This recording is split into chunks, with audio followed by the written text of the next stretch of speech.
noite, em nome de Jesus.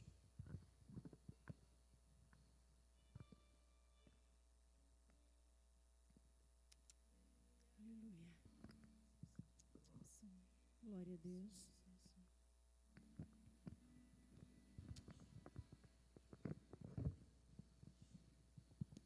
Glória a Deus.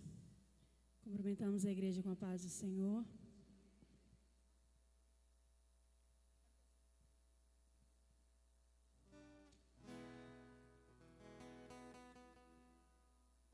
Vamos louvar o Senhor com o hino 175.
Graças a Deus, é neste nome que nós fomos lavados, redimidos pelo sangue de Jesus que foi vertido na cruz do Calvário.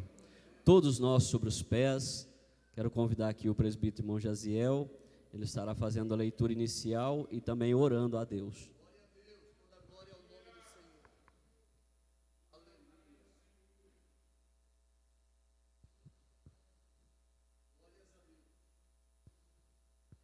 Glória a Jesus. Cumprimento a igreja com a paz do Senhor. Provérbios, capítulo 3, versículo 1 ao versículo 7. Louvado seja o nome do Senhor.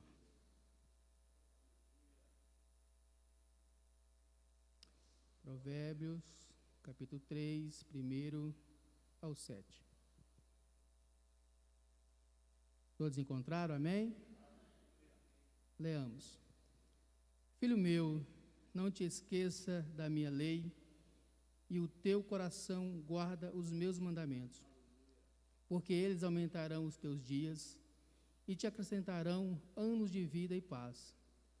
Não te desampare a benignidade e a fidelidade, ata-as ao teu pescoço, escreve-as na tábua do teu coração, e achará graça e bom entendimento aos olhos de Deus e dos homens. Confia no Senhor de todo o teu coração, e não te estibres do teu próprio entendimento. Reconhece-o em todos os teus caminhos, e ele te endireitará as tuas veredas. Não sejas sábios aos teus próprios olhos, teme ao Senhor e aparta-te do mal. Vamos orar nesse momento, quanto necessita de oração, vamos estar orando uns pelos outros. Amado Deus e querido Pai, Senhor, muito obrigado por estar aqui na Tua palavra nesta noite, meu Pai. Senhor, muito obrigado por tudo que o Senhor tem feito nesse dia, meu Pai. Meu Deus, que nessa noite nós possamos abrir o nosso coração, abrir a nossa mente, para que possamos entender aquilo que o Senhor quer para nós nesta noite.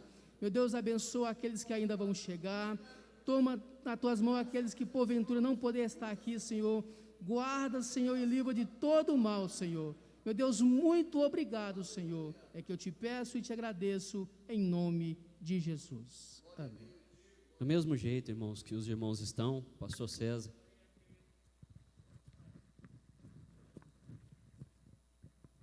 Glórias a Deus. Paz do Senhor, povo de Deus. Amém. Nós louvamos a Deus por estar uma vez mais aqui na casa do Senhor, para junto nós congregarmos, externar o nosso culto a Deus e aprender a sua palavra. Tivemos um dia ontem e hoje, um dia bastante quente, mas em tudo isso Deus tem cuidado de todos os detalhes da nossa vida. Abra sua Bíblia na carta que Paulo escreve aos irmãos da Galácia, carta aos Gálatas, o capítulo 6, versículo 17. Hoje nós queremos, permitindo Deus, ministrar a segunda parte desta palavra, que é: uma vida sem marcas é uma vida sem história. Nós falamos aqui introdutoriamente na terça-feira passada que debaixo de cada cicatriz, de cada risco, de cada hematoma, de cada parte dolorida do corpo do apóstolo Paulo, a frase que ele não deixa esquecer é: não me inquiete, não me moleste, porque eu trago no meu corpo as marcas do Senhor Jesus. Vamos ler Gálatas 6 e 17. Vamos ler nessa versão que está sendo projetada aí na tela. Diga comigo: desde agora, não, bem forte, desde agora, ninguém me inquiete, porque trago no meu corpo as marcas, diga forte, as marcas do Senhor Jesus. Amém. Pode sentar-se.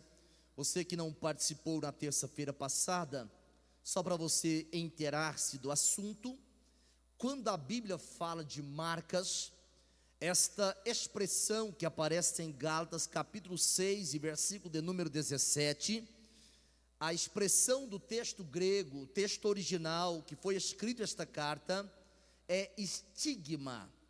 E esta palavra, ela passou a fazer parte da nossa língua portuguesa, como se fosse um estereótipo, como se fosse um sinal, como se fosse uma evidência referencial.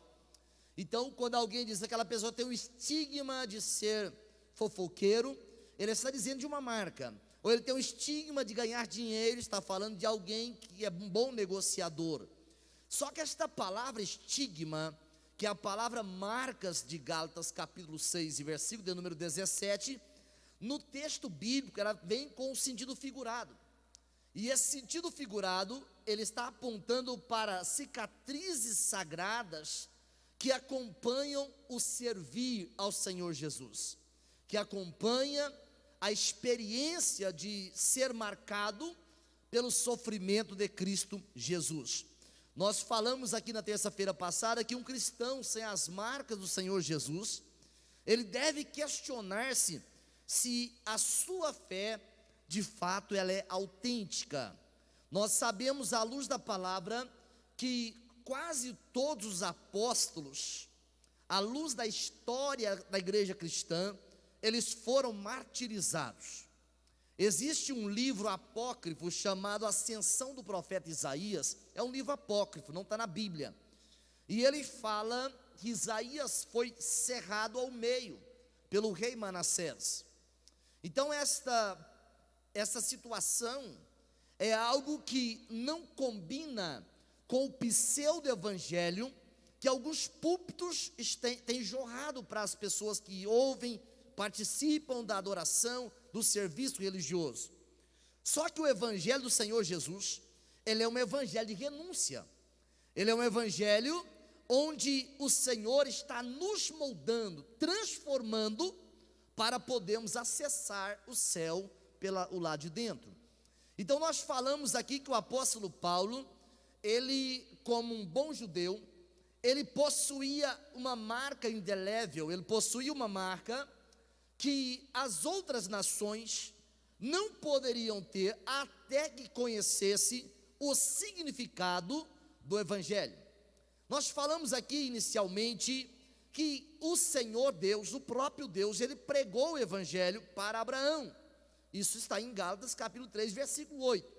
Só que quando Paulo, ele está falando daquelas marcas que ele abriu de mão, marcas que um dia foram troféus, que um dia foram flâmulas, foram quadros de reconhecimento, ele diz assim: tudo isso eu considerei como esterco.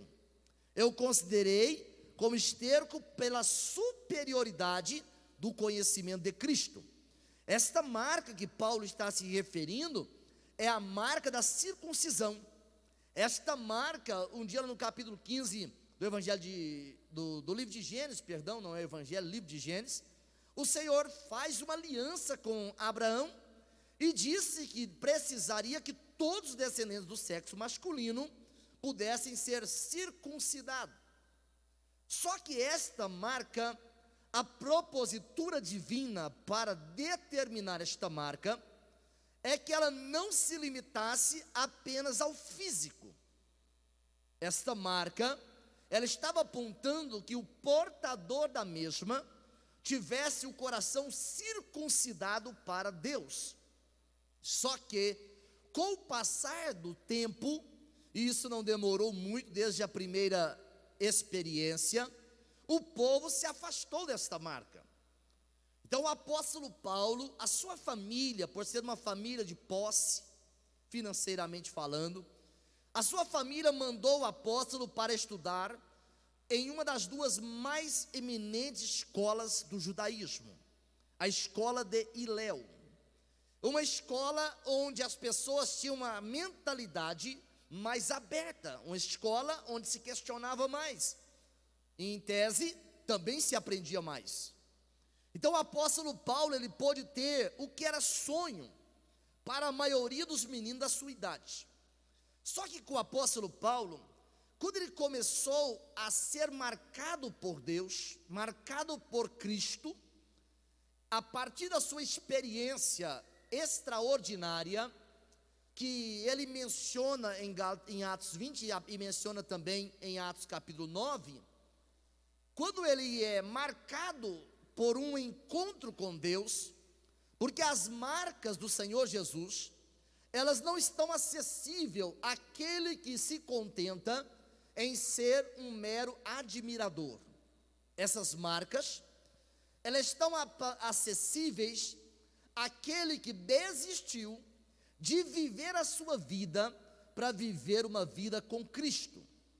Então o apóstolo Paulo, quando ele está escrevendo a carta aos Gálatas, no capítulo 2 e o versículo de número 20, Paulo diz assim: esta vida que eu estou vivendo agora, eu não vivo por mim, eu vivo por aquele que me amou e se entregou por mim. Então ao apóstolo Paulo dizer, e Lucas, o médico amado, como redator, como jornalista, o historiador, esse homem por nome de Lucas, ele era médico, e por isso que as suas escritas, ou os textos que ele menciona, têm o olhar mais clínico. Ao escrever o versículo 24 do capítulo 20 de Atos, Paulo diz assim: olha, eu não tenho em nada, não considero em nada a minha vida por preciosa para mim mesmo, contando que eu complete a minha carreira que recebi do Senhor, para dar testemunho do Evangelho da graça de Deus. Então o apóstolo Paulo, ao escrever essa carta aos irmãos da Galácia, ele está escrevendo, não é para mostrar o seu poder argumentativo, ele está escrevendo, não é para chamá-los a mexer com os brios, ele está escrevendo porque aquele momento era um momento muito crucial para a saúde e a continuidade da igreja da Galácia do Sul, porque você vai observar que quando João, ele tem as revelações no Apocalipse, o próprio Jesus fazendo um diagnóstico, fazendo uma ultrassom espiritual, ele chama a igreja de Sardes: vocês têm nome que está vivo, mas está morto. Sabe por quê? É porque é possível uma igreja deixar de ser igreja e continuar como instituição, e continuar como uma organização não governamental sem fins lucrativos. Mas quando a igreja, ela permanece, não permanece pelas as marcas do tempo, não é dizer somos uma igreja centenária, bicentenária, tricentenária, não, a igreja não sobrevive pelo efeito tempo, ela sobrevive pelo efeito propósito. É por isso que quando o apóstolo Paulo, ele vai escrever a carta aos irmãos de Éfeso, no capítulo 3, e o versículo de número 10, ele vai dizer assim: através da igreja, Deus manifesta a sua multiforme sabedoria. Então o apóstolo Paulo, quando ele está falando à igreja de Galácia do Sul, ele está enfrentando uma ameaça que poderia neutralizar todo o esforço apostólico do primeiro século, porque um grupo de pessoas judaizantes, aqueles que tentavam colocar em um pote místico o cristianismo outrora inaugurado com o judaísmo, porque o cristianismo sofre uma influência frontal do judaísmo. É por essa razão que, exceto os judeus messiânicos, que são minoria, os judeus, via de regra, não acreditam no Novo Testamento. Não acreditam, e isso não é inédito, desde os dias do colégio apostólico. Então o apóstolo Paulo, quando ele se depara com a situação dos judaizantes na igreja da Galácia, essa gente com uma roupagem de espiritualidade exacerbada, e isso tem nos nossos dias, aquela pessoa que ele se acha quase glorificado, né? Mais santo do que os outros, mais espiritual, ele destila pseudo-santidade. Então esses judaizantes disseram assim para os irmãos da Galácia do Sul. Por que não disseram para os irmãos de Éfeso? Por que não disseram para os irmãos de Corinto? Porque a igreja da Galácia do Sul, ela estava inicialmente sendo doutrinada. Então quem está caminhando nos rudimentos da doutrina de Cristo, ele é mais vulnerável. É por isso que precisa de um cuidado maior com o novo convertido. Precisa de um cuidado maior com aquele dando os primeiros passos na fé. Então essa gente, os judaizantes, disseram assim para os irmãos que se converteram na Galácia: olha, parabéns, maravilha, vocês encontraram a verdade, Jesus é a verdade, só que tem uma marca que vocês precisam tê-la, senão não pode ser salvo. Essa marca era a circuncisão. E havia uma argumentação, como acontece em todas as leis sórdidas, que querem tirar de nós a liberdade cristã, liberdade com o Senhor. Porque as leis, que elas oprimem o povo de Deus, prejudicam o crescimento da obra de Deus, elas não vêm dizendo assim: olha, não teremos crente da Assembleia de Deus. Não vem assim. As leis, elas vêm de forma subjetiva para abrir o pretexto para provocar a penalização. A religião do judaísmo era uma religião oficialmente reconhecida pelo império, que isso foi uma das estratégias do Império Romano para subjugar os povos. Eles não chegavam desconvertendo as pessoas, eles chegavam agregando deuses à convicção das pessoas. Então perceba que, quando o apóstolo Paulo percebeu aquilo, ele chama a razão, chama aqueles irmãos, dizendo assim: olha, que história é essa? Capítulo 3, versículo 1 de Gálatas: vocês são tão insensatos, que começaram pelo Espírito e quer aperfeiçoar pela carne. A insensatez está definida em tomar posições precipitadas e imprudentes. Então o apóstolo Paulo diz: olha, em Cristo nem a circuncisão nem a incircuncisão tem valor algum, porque as marcas de Cristo são muito superiores a um corte físico no órgão genital masculino do garoto. As marcas de Cristo, elas são colocadas lá na divisão da alma.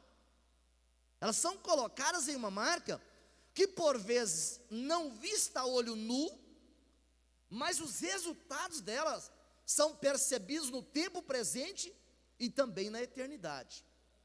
Então o apóstolo Paulo, ele conta o segredo, porque é que ele, não obstante passar por momentos em que o físico sofria deterioração, mas ele perseverava crendo naquilo que era invisível, naquela que, quando ele fala disso em 2 Coríntios capítulo 4, versículo de número 18, Paulo vai dizer assim: eu boto os olhos naquilo que não se vê. Aqui não tem nenhum pleonasmo aqui neste texto, é literal. Está dizendo assim: olha, eu boto os olhos naquilo que não se vê, porque o que se vê é temporário, mas o que não se vê é eterno. Então a primeira marca que Paulo traz aqui conosco, que ele poderia dizer: esta é a minha marca, este é o meu grande referencial, porque como eu referi em Atos capítulo 9, e o versículo de número 15, que o Senhor diz assim para nós: vai lá, ora por ele, no versículo 14, porque eu vou ensinar para ele o que é padecer pelo meu nome. Aquele dia, na vida do apóstolo Paulo, ainda não era apóstolo, mas já escolhido por Deus. O verbo ecloge no texto grego fala de uma seleção divina por antecipado. E no texto grego está escrito assim: ecloge mois keos.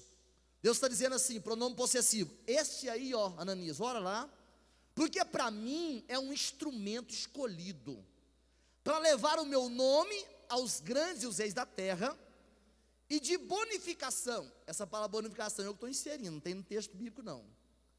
Eu vou ensinar para ele o que é padecer pelo meu nome.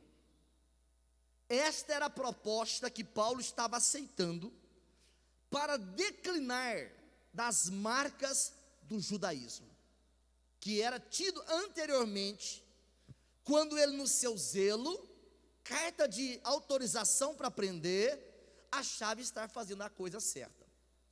Então o apóstolo Paulo, a primeira marca que ele traz, e esta marca, ela não é uma marca opcional na minha vida, não é uma marca sugestiva na sua vida, é uma marca condicional.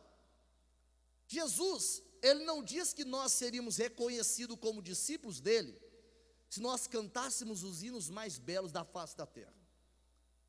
Ele não diz que nós seríamos reconhecidos como discípulos, se nós pregássemos as mensagens mais poderosas da nossa geração. No capítulo 13 do Evangelho de João, e o versículo 35, ele fala assim: vocês serão conhecidos como meus discípulos, se vos amardes uns aos outros. Então a primeira marca, que é uma marca distintiva de uma nova vida, não sei se o slide está funcionando, isso, Igor e Leia, Deus abençoe. A primeira marca é a marca do amor. A marca do amor, ela não se compra em lugares onde se compra livro de autoajuda. Pastor, mas existe um texto bíblico dito por Jesus em Mateus capítulo 24, versículo 12, efeito colateral da multiplicação da iniquidade. O que diz o texto? Diz assim, olha, e por se multiplicar a iniquidade, o pecado deliberado, né? O amor de quase todos vai esfriar. As pessoas estão pensando que podem pecar, estar na prática, potencializar o pecado, e dizendo assim, eu já sou de maior, já sou bem grandinho, eu vou pagar o preço. Não é não, a conta chega para todo mundo. Então quando Jesus diz, a multiplicação da iniquidade vai provocar o esfriamento do amor, aqui não está na questão da temperatura, está na questão da intensidade. Se vai esfriar de quase todos, aqueles que detêm essa marca, ela passa por um processo, se fosse financeiro, era um processo oneroso. Você que deve estar comendo carne, churrasco, essas coisas assim nesses dias, os últimos 3 meses, deve ter visto que a carne bovina, ela foi lá em cima o preço. Não é assim? Por que isso? Porque aumenta-se a procura, diminui a oferta. Então, quando o amor esfria, e está esfriando em velocidade vertiginosa, quem detém esta marca, passa a ter uma precificação espiritual diante de Deus muito maior. A fé, atrelada a este amor em crescimento, é uma fé mais honrada por Deus. Então quando Jesus disse que o amor se esfriaria, e você percebe este amor na sua vida, tem que levantar a mãozinha para o céu e dizer, Deus, obrigado, porque eu não estou sofrendo o esfriamento glacial do amor, eu estou aquecido por esta marca. Então esta marca, o amor, ela é importante, primeiro, porque ela é referencial. A gente não ama porque gosta, a gente não ama porque alguém falou para amar. Eu achava incrível, e já fiz isso muitas vezes quando adolescente, vi uma garotinha pela primeira vez, já escrevia logo, I love you, girl, né? Eu te amo. Nem sabia o que é o amor. Quantos casamentos com uma floragem nos sermões? O amor é o sentimento mais lindo de Deus para o homem. Amor nunca foi sentimento, biblicamente falando, não. O amor, ele é uma doutrina. Pastor, doutrina, exatamente. O apóstolo Paulo, quando ele escreve a primeira carta aos Coríntios, pastor, eu já aprendi que é sentimento, então desaprenda, desconstrua. Vamos de Bíblia para não errar. Apóstolo Paulo, na primeira carta aos Coríntios, no capítulo 13 e o versículo 13, ele fala de 3 verdades teologal: fé, esperança e amor. O maior deles é o amor. O amor, ele é referencial, porque nós não teríamos parametrização, não teríamos indexador, referência, se não fosse Cristo. Então João, o apóstolo, é conhecido dentro dos íntimos da teologia como o apóstolo do amor, porque em uma sociedade machista do tempo de Jesus, ele era o único que não estava nem aí para o que os outros pensavam, e deitava no peito de Jesus, literalmente, que não é figura de linguagem.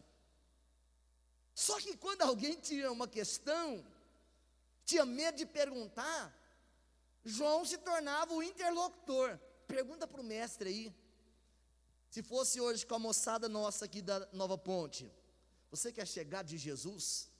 Pergunta aí para ele. Então João, ele recebe a revelação desta marca tão incrível que Paulo diz: não me inquiete não, porque eu trago no meu corpo as marcas do Senhor Jesus. Então na primeira epístola de João, quando ele escreve o capítulo 4 e o versículo de número 19, eu estou afirmando que amor tem um referencial.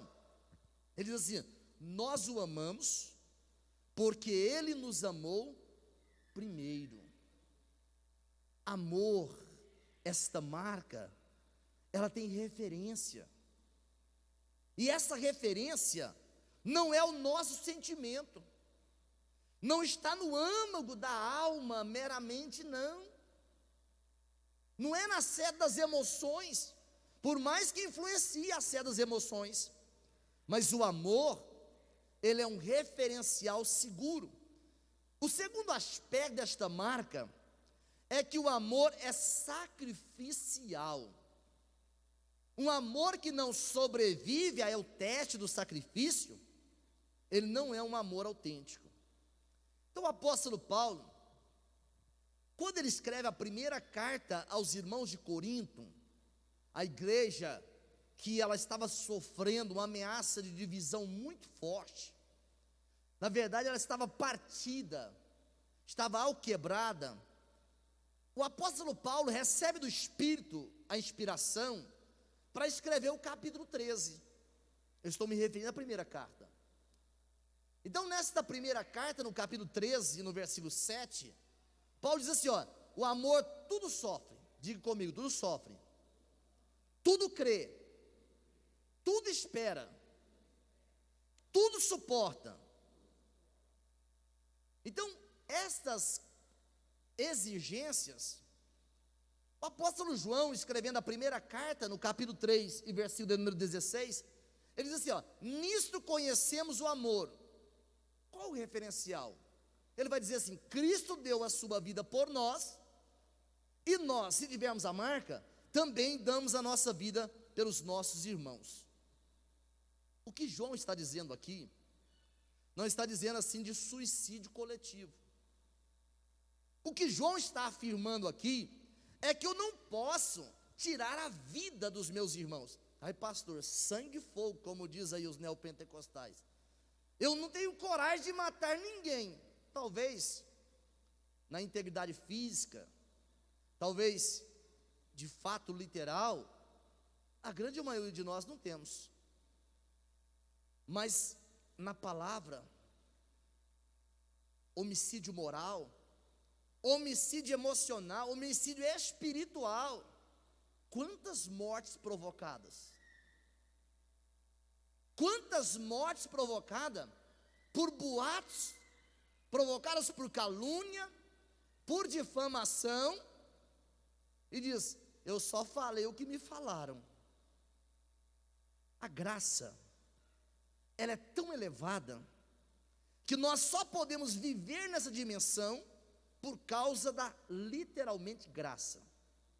Porque é difícil demais viver o período da graça. Ah pastor, eu acho difícil a lei, porque afinal de contas só Jesus deu conta de cumprir. Não, é porque ele era o cumprimento da lei. Então quando Paulo fala em Romanos capítulo 10, versículo 4, a palavra telos ali, o cumprimento da lei é Cristo, é porque ele completa, ele fecha o cerco. Eu digo e afirmo que não obstante no antigo concerto, a lei de Deus, ela era exposta em 613 preceitos, mas se eu ou você, aleatoriamente, individualmente, não quisesse cumprir a lei do Senhor, não quisesse cultuar, não quisesse santificar, era um problema pessoal. Agora na graça, como o amor foi vertido, não apenas jogado de conta gotas, se eu colocar tropeço sobre a vida de alguém, se eu levá-lo ao óbito espiritual, eu serei responsabilizado diante de Deus. Então por essa razão, que quando João fala do amor, ele está falando que o amor, ele tem como referência Cristo, a maneira com a qual ele exerceu. E quando o apóstolo Paulo fala do amor, tudo sofre, tudo espera, tudo suporta, ele está afirmando com todas as letras que não existe sacrifício grande demais quando se ama. O terceiro aspecto da marca do amor é que o amor não é um mero sentimento, já afirmei, ela é uma atitude muito elevada. Agora, aqui é um segredo: o amor não é sentimento, mas ele provoca os mais extremos sofrimentos, do ódio à paixão, o amor provoca. Então, João, quando ele escreve a primeira carta, no capítulo 3, versículo de número 18, ele vai dizer assim: filhinhos, eu imagino que pastorear uma igreja que João foi pastor, eu acho que Policarpo pastoreou a igreja que João foi pastor, a igreja de Éfeso, deve ter sido difícil demais, porque a maneira com a qual João tratava com a igreja era assim. Sabe aquele crente desobediente? Sabe aquele crente que dá uma tribulação tremenda? João falava assim: filhinhos, isso quebra qualquer pessoa arrogante, ser chamado de filhinho. Quantas pessoas revoltadas emocionalmente, que tentam ferir todas as pessoas por onde ele começa um diálogo, mas ele se rende diante dessa palavra: filhinhos, meu querido filho. Então João, quando ele escreve essa primeira carta, no capítulo 3, versículo de número 18, ele vai dizer assim: filhinhos, não amemos de palavra nem de boca, mas em ações e em verdade, porque o amor é uma atitude elevada.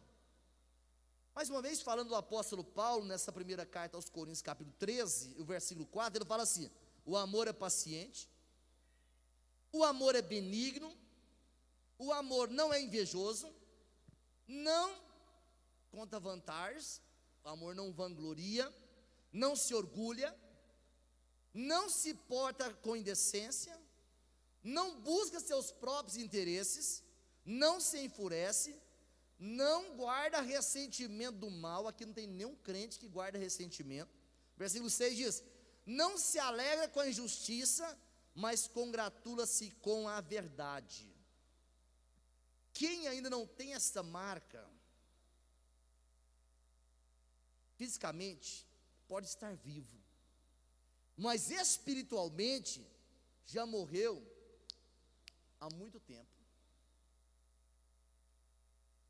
Eu já tentei ajudar algumas pessoas por onde nós viemos servindo a igreja do Senhor, e eles não deixam ser ajudados, porque eles romperam esta marca do amor, criaram situações constrangedoras, e ao contrário de serem tratados pela palavra, preferiram guardar o ressentimento às 7 chaves. E argumentam assim: bom, quando eu sentir, eu vou lá e peço perdão. Sabe quando o morto sente? Quando o morto sente? Só se ele for ressuscitado. Ele nunca sente, ele nunca tem atitude, ele nunca tem iniciativa.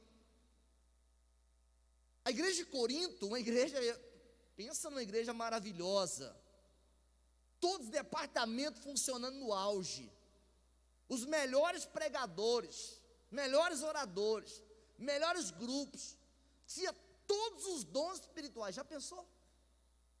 Vamos classificar aqui os 18 principais, tudo num culto só. Aquilo era céu na terra, céu na terra. Só que o apóstolo Paulo, quando ele vai corrigir esta igreja, ele trabalha justamente sobre a perda desta marca. O apóstolo João, ele menciona quando nós passamos da morte para a vida. Não é quando passarmos por situações e mudamos o costume, nada disso. Apóstolo Paulo, falando da igreja de Corinto, ele fala que naquela igreja, parece que é 1 Coríntios capítulo 11, versículo 30, havia pessoas enfermos espirituais, e outros que já haviam morrido, necros no grego, que não reage ao impulso. Ouve, mas não reage ao impulso. Então o morto espiritualmente, ele guarda o ressentimento, e diz assim: isso é problema meu, não é problema individual. O escritor aos Hebreus, quando ele escreve o capítulo 13 e o capítulo 12, perdão, e o versículo 15 da carta, ele traz um conselho. Na verdade é uma declaração universal, mas eu quero chamar de conselho. Ele vai dizer assim, ó: ninguém se prive da graça de Deus. Tem jeito? Tem. É onde o Calvino vira de bruço, né? Que ele falava que a graça é irresistível, ninguém consegue resistir à graça. E consegue. O texto vai dizer assim, olha: ninguém se prive da graça de Deus, permitindo que a raiz de amargura brote e te impeça a salvação, te prive da salvação. Olha, se nós somos salvos pela graça, a raiz de amargura cria o bloqueio, a salvação está comprometida. Então o apóstolo João, ele traz para nós, porque Deus nunca nos iludiu, todas as atitudes nossas, por isso que no momento da oferta, no momento da oração pela família, pela obra missionária, eu faço questão que tenha embasamento bíblico, porque o culto não é para mim, o culto é para o Senhor, e Ele só aceita um culto doutrinariamente realizado. Deus não aceita o cultinho da moda, não, um encontrão para movimentar. Deus não aceita isso. Não estou falando do trabalho dos adolescentes não, por favor, estou me referindo aqui a um culto que não tem suporte doutrinário. Então o apóstolo João, ele traz nessa primeira carta que ele escreve, primeira epístola universal, no capítulo 3, versículo 14, ele diz: como é que nós sabemos que já passamos da morte para a vida? Ah, respirando. Não, tem gente que está respirando, está morto. Mas ele vai dizer assim: porque nós amamos os irmãos. Quem não ama, ele vai fazer a questão de dizer no versículo, na parte final do versículo, ele permanece na morte. Aí é fácil para nós: estou vivo ou estou morto? Eu tenho vontade de pegar aquela irmã. Quando começou a pandemia, teve um casamento que nós estávamos acompanhando, e tinha alguns convidados lá, e eu estava ouvindo duas irmãs de outra denominação dizer assim: graças a Deus que essa pandemia agora não tem que dar ósculo santo mais. Eu tenho vontade de bater naquela irmã. Aí depois, quando me apresentaram que eu era o pastor, ô pastor, não vou falar a saudação que deu não, senão você vai descobrir qual que é a denominação. Morto. Não reagente à graça de Deus. Então muitos homens, eles marcaram a história de uma forma muito profunda por causa da sua fé. Não é? Se nós pegarmos Hebreus capítulo 11, versículo 33 e 34, vai dizer assim, ó: por meio da fé venceram reinos, praticaram justiça, alcançaram promessa, fecharam a boca dos leões. Outros pela sua esperança, o caso de Jó. Mas outros, ele trouxe essa marca do amor, da renúncia, de uma forma tão precisa, que impossível até para os críticos negar esta marca. Então o apóstolo Paulo, quando ele fala desta marca, ele não estava falando porque ele leu no livro, ele não estava falando porque aprendeu que tem 4 ou 5 tipos de amor, não é isso que ele estava falando. Quando ele escreve carta aos Romanos, no capítulo 13, versículo 10, ele fala assim: essa marca não tem efeito colateral, esta marca não tem contraindicação. Ele vai dizer assim: o amor não faz mal ao próximo. Mas como é que esta marca, ela divide morto e vivo? Como é que esta marca, ela divide relacionamento com Deus e relacionamento com o diabo? O apóstolo João, quando escreve a primeira carta, no capítulo 4, versículo 20, vai dizer assim, ó: se alguém diz, eu amo a Deus, I love you Jesus, I love you God, essas frases, irmãos, elas tomaram proporções que beiram a regularidade, e é na intimidade. Então o apóstolo João, ele vai dizer assim: se alguém diz eu amo a Deus e odeia o seu irmão, ele é mentiroso, não tem a marca. Se não ferir a sua fé, olhe para alguém do teu lado e vê se ele tem a marca. Aleluia. Porque quem não ama seu irmão, a quem está vendo, como é que ele pode amar a Deus a quem ele não viu? É impossível. Então, problemas não tratados, pecados não confessados, eles eliminam esta marca. E só entra no céu quem tem esta marca. O céu, ele não está reservado para aqueles que já acostumaram a competir e ganhar. O céu está reservado para aquele que aprendeu que amar não é sugestivo. Amar é uma atitude elevada. Amar é uma decisão sobrenatural. E ninguém ama se não tiver experimentado um novo nascimento, uma nova criação, porque não tem as marcas do Senhor Jesus. Nós não aprendemos a amar vendo um filme de romance. Nós não aprendemos a amar citando frases românticas. Nós aprendemos a amar com referencial, aprendemos a amar de maneira sacrificial, aprendemos a amar de maneira de atitude. Para amar, precisa ter atitude. A segunda marca que Paulo traz é a marca da renúncia. Diga comigo, renúncia. A renúncia, ela é posicional e progressiva. Deixa eu explicar isso à luz da Bíblia. Quando Jesus fala da renúncia, ele não fala de uma mensagem subliminar. Ele não fala de uma mensagem subjetiva. Estou falando aqui para ver se vocês entendem de renunciar. O mineiro diz assim: bate na cangaia para o boi entender. É cangaia, irmão Zé Antônio? Como é que chama aquele negócio lá do boi? Bate na cara que o boi, ele entende de fazer, irmão, fazendeiro. Eu tenho terra só de bar da unha e alguns dias só também, quando estou na construção. Bom, esta marca da renúncia, ela é posicional. Jesus, Lucas escreve isso no capítulo 9 e versículo 23. O texto diz assim, ó: Jesus dizia a todos, quem é apaixonado nele, quem não era, quem simpatizava com a sua mensagem, quem odiava, ele dizia a todos: se alguém quiser vir após mim, quer vir? Quero.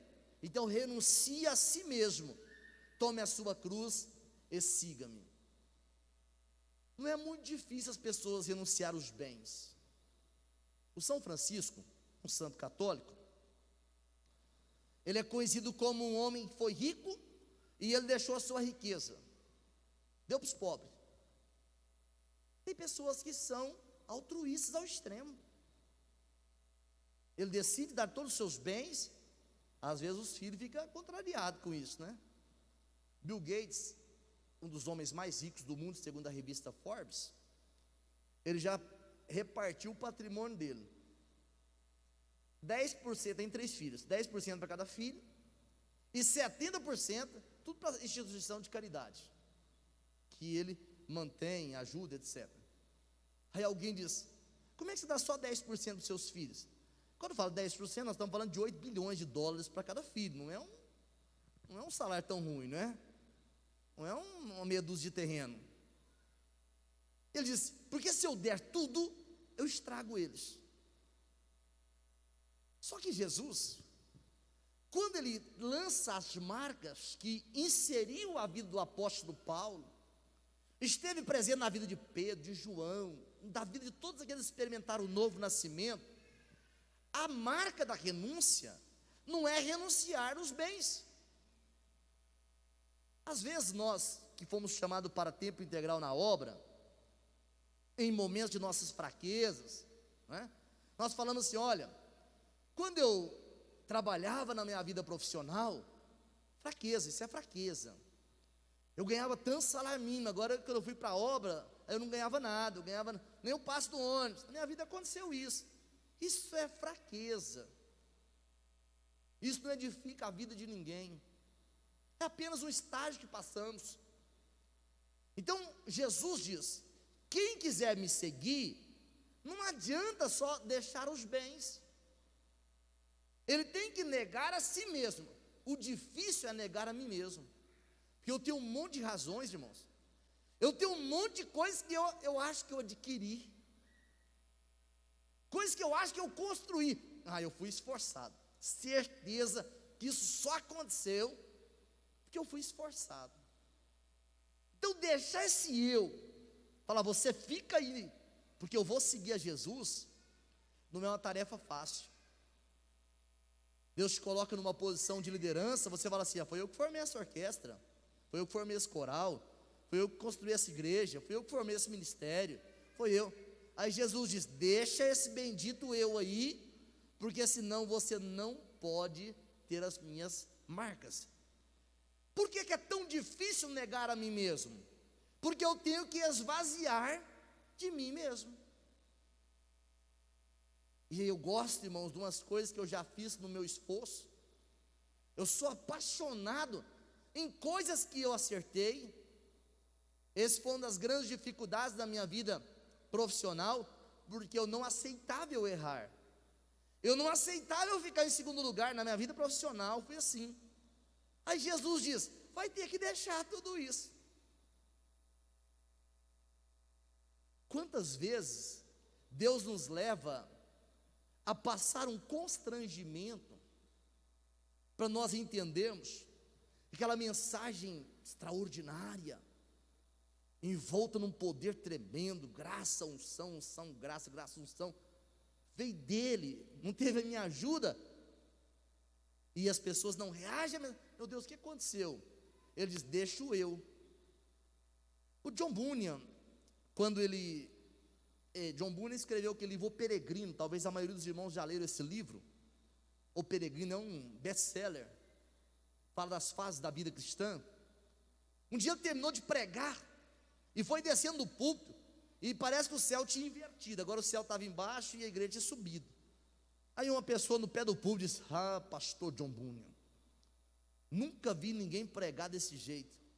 Aí ele disse, foi exatamente o que o diabo falou para mim lá, o que eu estava pregando. Por que ele falou isso? Deselegante? Mal educado? Não, é porque o eu dele estava dizendo assim, John Bunyan, você é o cara, viu? Você é excelente.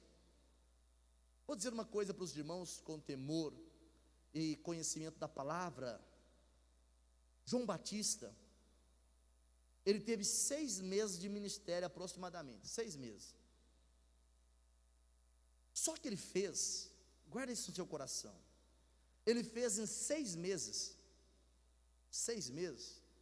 o que um grupo de sacerdote, de toga e tudo mais, mitra e coisa da natureza, não deu conta em 400 anos. 6 meses.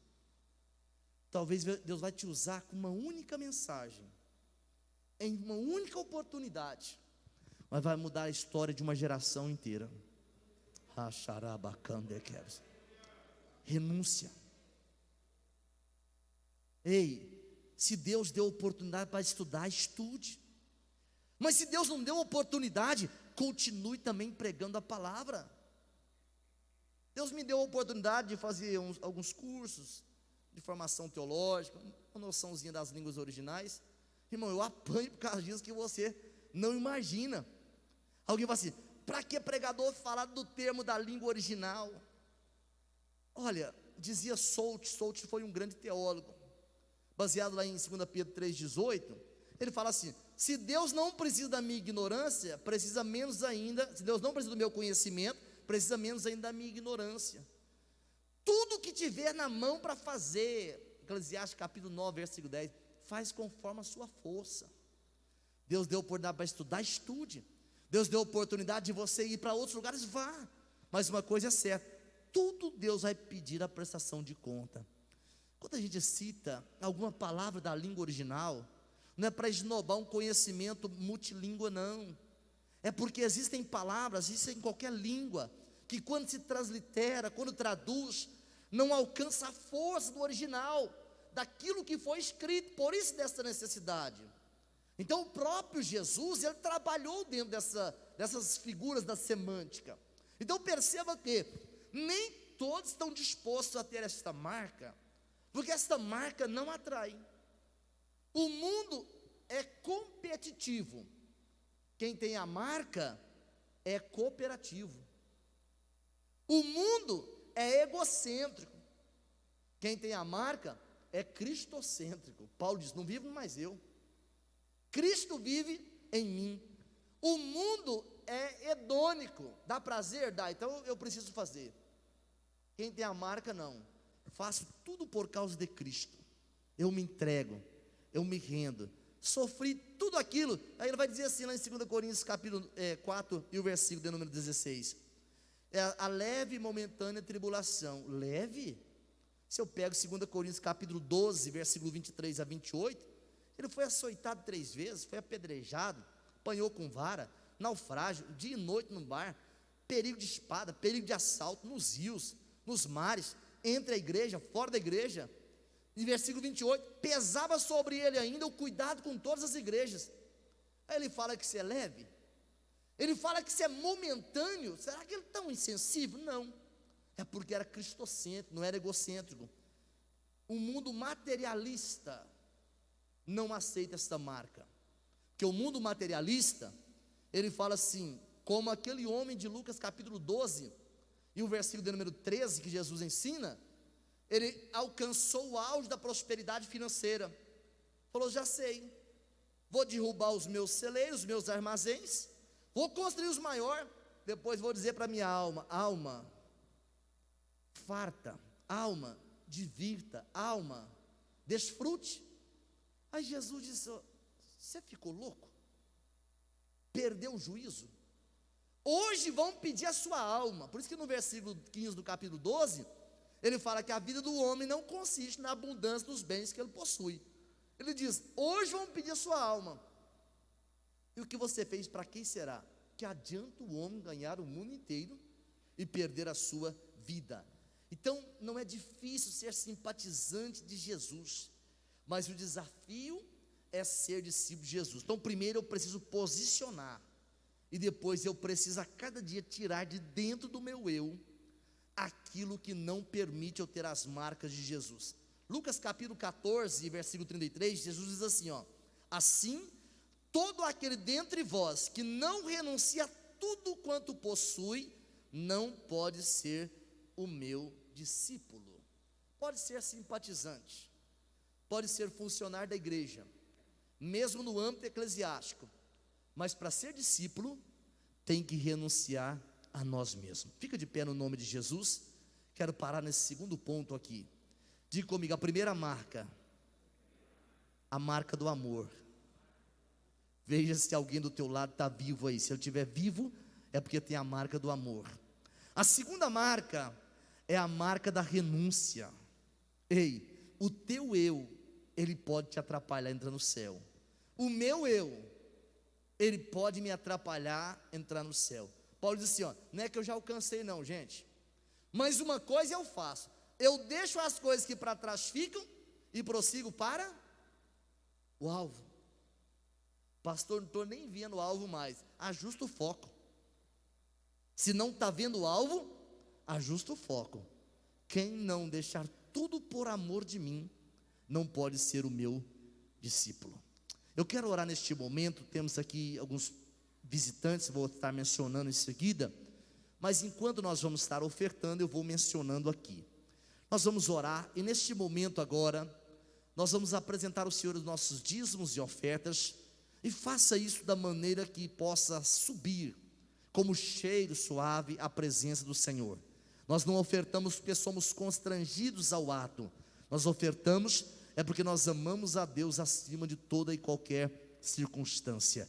Ore comigo. Eterno e soberano Deus, obrigado pelo privilégio que temos nesta noite, Senhor, de estar na Tua casa, para nos alimentarmos da Tua palavra. Senhor, que não sejamos como aquelas pessoas que estavam na igreja de Corinto, Senhor, que estavam vivendo como pessoas vivas, não obstante estarem mortas. Senhor, nós sabemos que ter vida é estar ligado na videira, é aquilo que está no Senhor fluir através de nós. Por isso nesta noite, Senhor, nós ofertamos com esse mesmo propósito, o propósito, Senhor, de que isso é o nosso culto, faz parte da nossa adoração. Deus, derrama alegria nos nossos corações, nos momentos como este, onde nós temos da tua parte o recurso para poder ofertar. Senhor Deus, aspire a intenção do nosso coração, aspire a nossa oferta nesta noite. Nós oramos no nome de Jesus, amém. Se assente por um instante. Eu quero mencionar aqui alguns avisos, e em seguida estaremos orando a Deus, encerrando o nosso culto nesta noite. Nós temos aqui, veio com a irmã Alcione, o Ronildo. Onde está o Ronildo? Por favor, levante a mão ou fique de pé. Ronildo, Deus te abençoe. Já é evangélico, Ronildo? Não quer aceitar Jesus hoje, ter as marcas do Senhor Jesus na sua vida? Não quer fazer isso hoje, erguendo a sua mão, dizendo: eu quero fazer uma aliança com Deus? Quer fazer isso? Se quiser, é o seu momento. Nós vamos te ajudar a essa decisão, mas a decisão é sua. Quer fazer isso? Não? Seja muito bem-vindo, viu? Venha outras vezes, porque eu sei que o Senhor vai ministrar ao seu coração todas as vezes que você vir aqui. Temos mais alguém conosco nesta noite, nos visitando pela primeira ou demais vezes? Se tem, temos aqui um irmão, é da Igreja Maranata? Da Igreja Maranata, ele é amigo do irmão João Batista. É isso, irmão João? É o seu amigo. Seja bem-vindo, querido, no nome precioso do Senhor Jesus. A gente não ensina a convidar a crente de outra igreja para vir para cá, para a Assembleia de Deus, mas nós entendemos que a amizade, ela tem um peso muito grande, e o mesmo Deus lá é o mesmo Deus aqui, tá certo? Deus te abençoe, obrigado pela visita. Mais alguém conosco nesta noite? Não temos nos visitando? Então vocês dois estão visitando, são muito bem-vindos no nome do Senhor Jesus. Temos aqui um pedido de oração, o cooperador irmão Assis pede oração pelo seu tio João, que vai passar por uma cirurgia, e pede oração também pelos seus tios Luzia e Francisco, que não estão bem de saúde. Está aí o nosso irmão cooperador Assis, vamos estar orando. Nessa oração também, nós vamos estar orando pelo aquele irmão que é presbítero, líder de jovens do Templo Central. Como que chama aquele grandão, irmão Marcos?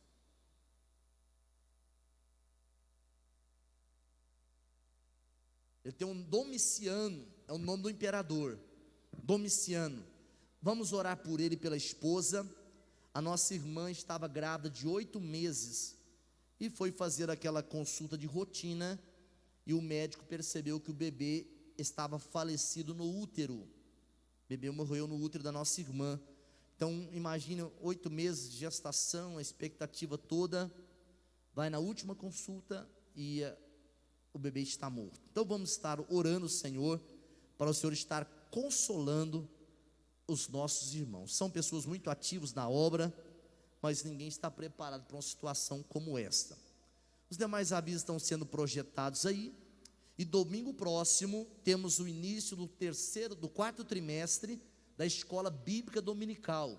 Então você que ainda não é aluno da escola dominical, procure os nossos superintendentes, tanto na sede quanto nas demais congregações, e faça um propósito de ser um aluno da escola bíblica dominical. Vamos ficar de pé, vamos estar orando o Senhor. Os departamentos estão sendo projetados aí, também os cultos das congregações, e nós vamos estar orando o Senhor e apresentando aqui esses pedidos do nosso irmão cooperador Assis. Quero convidar aqui o presbítero irmão Valmir, vai estar orando o Senhor, encerrando o culto, e apresentando aqui o tio João do irmão Assis, e também os tios irmão Francisco e irmã Luzia.